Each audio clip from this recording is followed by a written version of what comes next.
Je suis une étudiante universitaire de 21, femelle. Pendant la pandémie, mon université a fait une pause, alors je suis restée à la maison.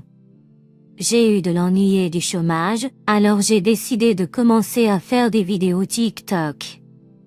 Je n'attendais vraiment pas à devenir populaire ou à gagner en notoriété, je le faisais juste pour le plaisir.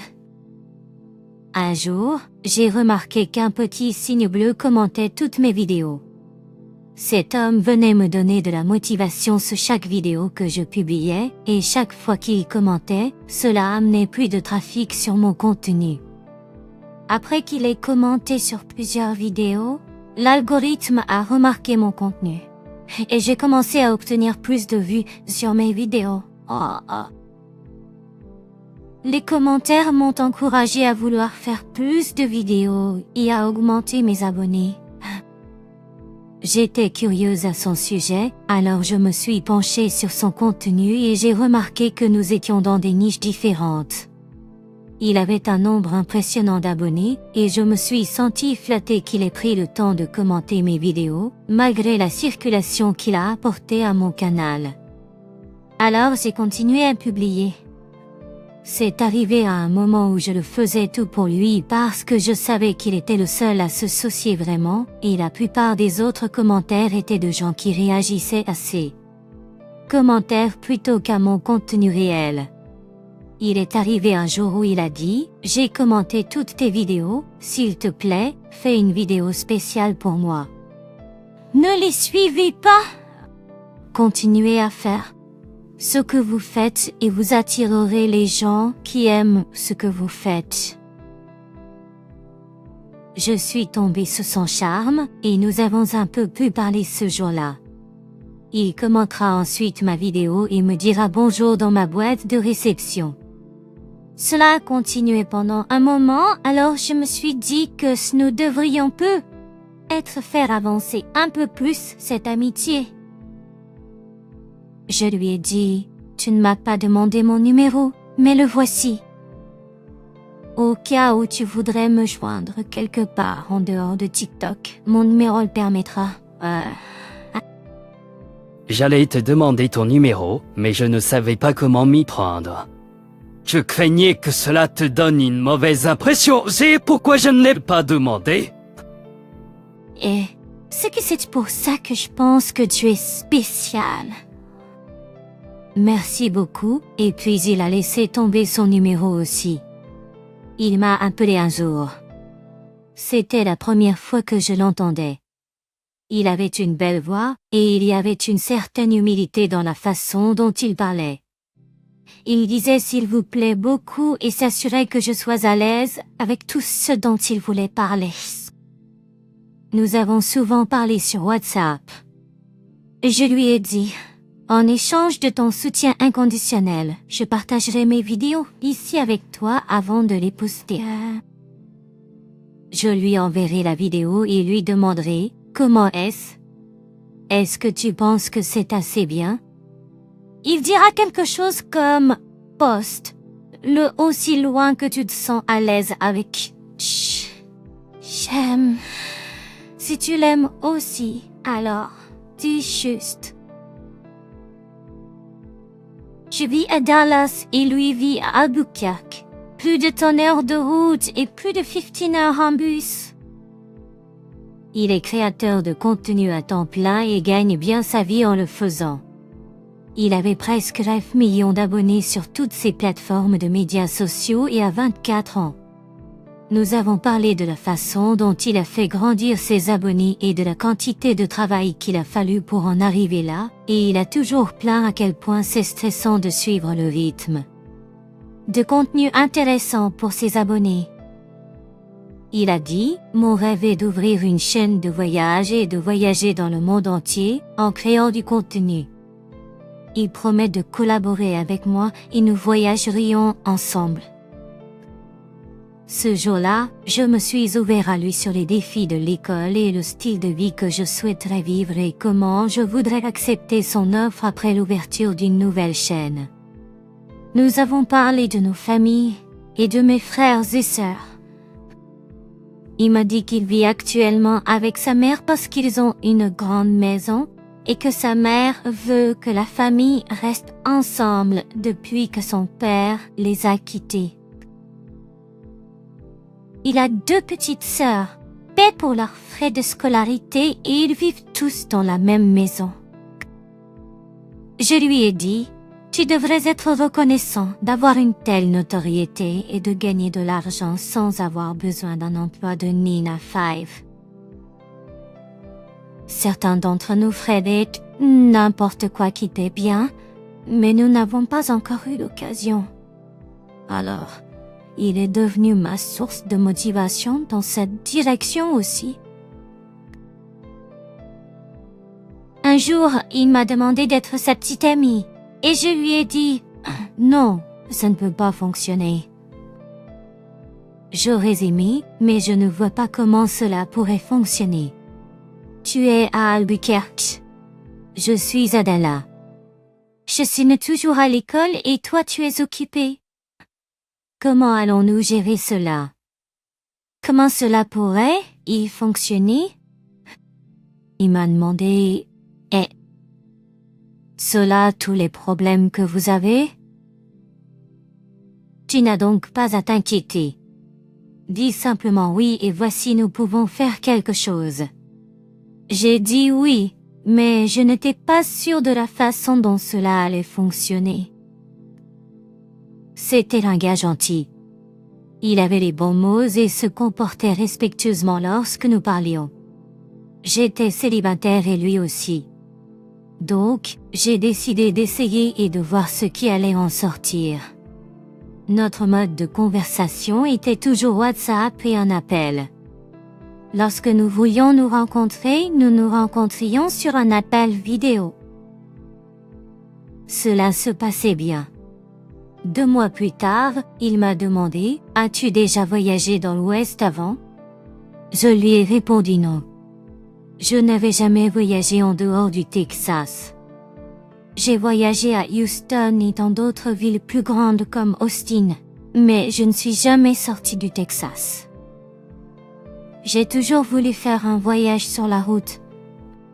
Donc, nous avons commencé à planifier pour que je puisse me rendre au Nouveau-Mexique pour le voir. Au début, nous ne pouvions pas nous mettre d'accord sur la date. Lorsque je pouvais être prête, il était occupé.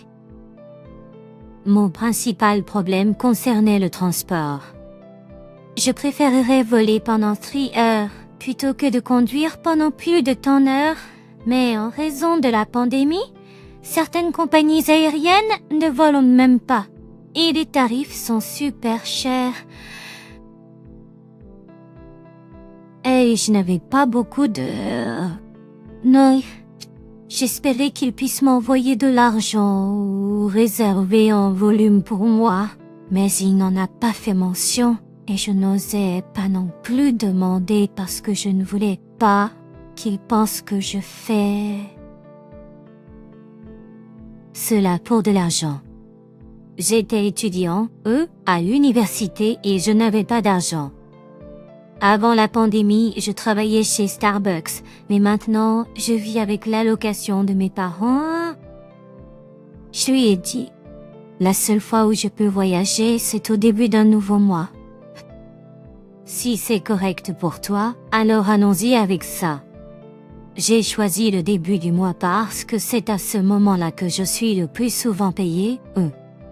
Nous avons décidé de nous rencontrer le 1er juillet parce que le 4 juillet était un jour férié.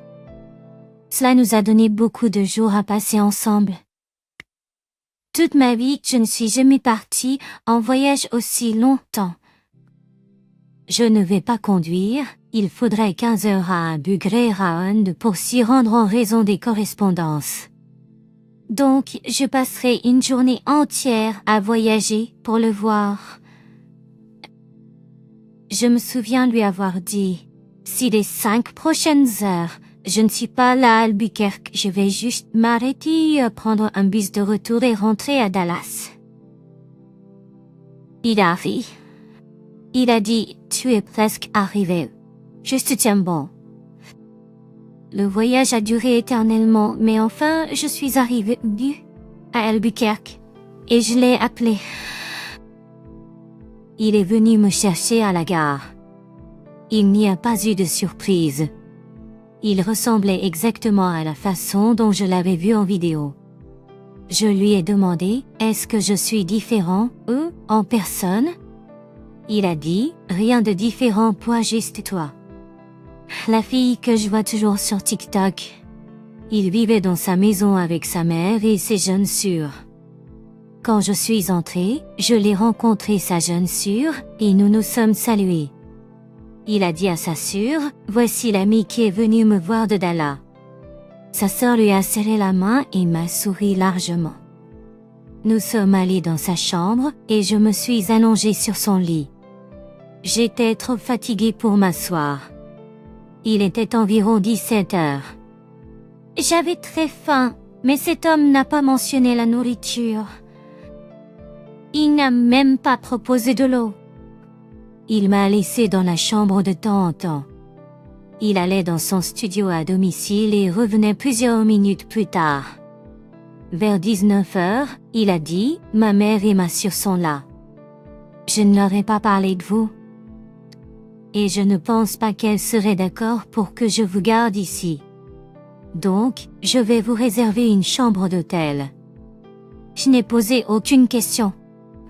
Je l'ai suivi à l'hôtel et j'ai obtenu une chambre. Nous y sommes restés jusqu'à environ 20 heures quand il a commencé à être entreprenant. Il l'a laissé au hôtel aux alentours de 23 heures. Je pensais qu'il allait m'appeler quand il serait rentré à la maison. Il ne m'a pas appelé jusqu'à ce que je m'endorme. J'ai commencé à l'appeler le matin, mais il ne décrochait pas. Je lui ai envoyé un message, chérie, je n'ai pas de tes nouvelles depuis que tu es parti. S'il te plaît, appelle-moi dès que tu peux. Tu as voyagé jusqu'ici pour quelqu'un que tu as rencontré sur TikTok? Est-ce que tu rêvais d'un happy end avec quelqu'un que tu connais à peine? Jessica, tu es vraiment une idiote. Je suis rentrée à Dallas et ma prochaine vidéo de TikTok était sur la façon dont j'ai traversé tout Albuquerque, au Nouveau-Mexique, pour rencontrer un garçon qui ne serait pas là pour moi. Je riais à ce sujet, mais ça faisait mal. Pour la première fois dans ma vie TikTok, j'ai eu des vues et des commentaires records. J'ai eu plus de 100 abonnés en une semaine, le plus haut jamais atteint. Même cela ne pouvait pas compenser la sensation de vide que je ressentais à l'intérieur. 3 jours plus tard, j'ai vérifié mon message et il avait lu le dernier message que je lui avais envoyé. Il était même en ligne. Je me suis dit, ce n'est pas la peine. Je l'ai bloqué.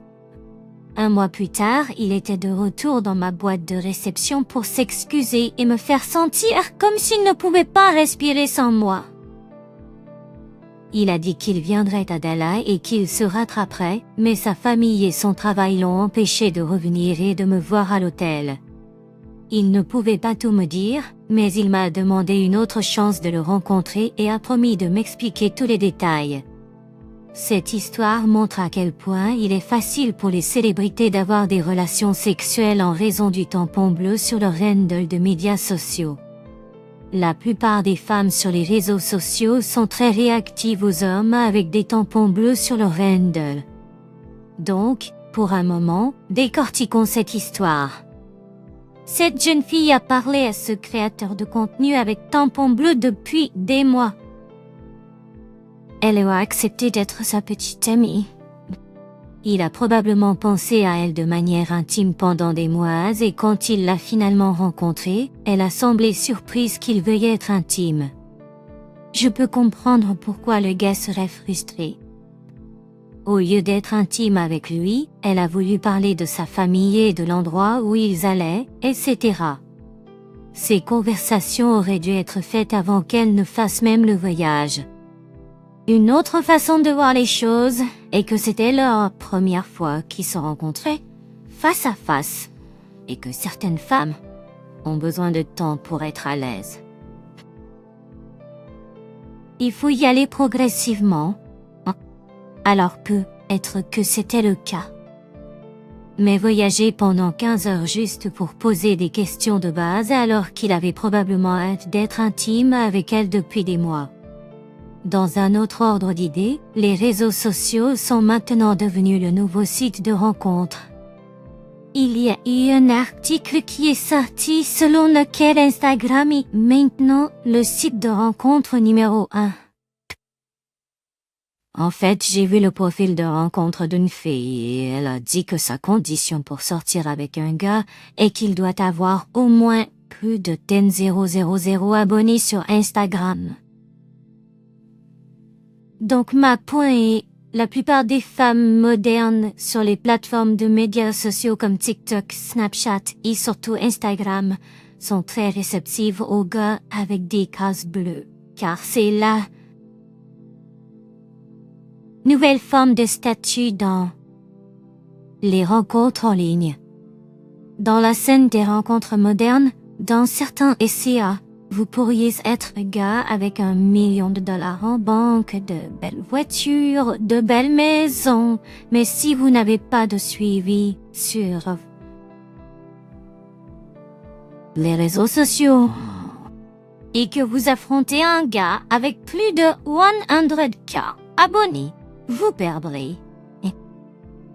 Parce que le gars avec plus d'abonnés sur Instagram est vu par certaines femmes modernes comme ayant une valeur plus élevée que le millionnaire. Donc, pourquoi est-ce ainsi? C'est parce que dans cette ère moderne, la gloire et les statuts sont une monnaie très recherchée dans le monde des rencontres. Et la plupart des femmes ont maîtrisé l'art de chasser la cloud. Être célèbre est classé plus haut auprès de la plupart des femmes occidentales que l'argent ou les looks. Donc, revenons à notre histoire. Que pouvons-nous tirer comme leçon de cette histoire?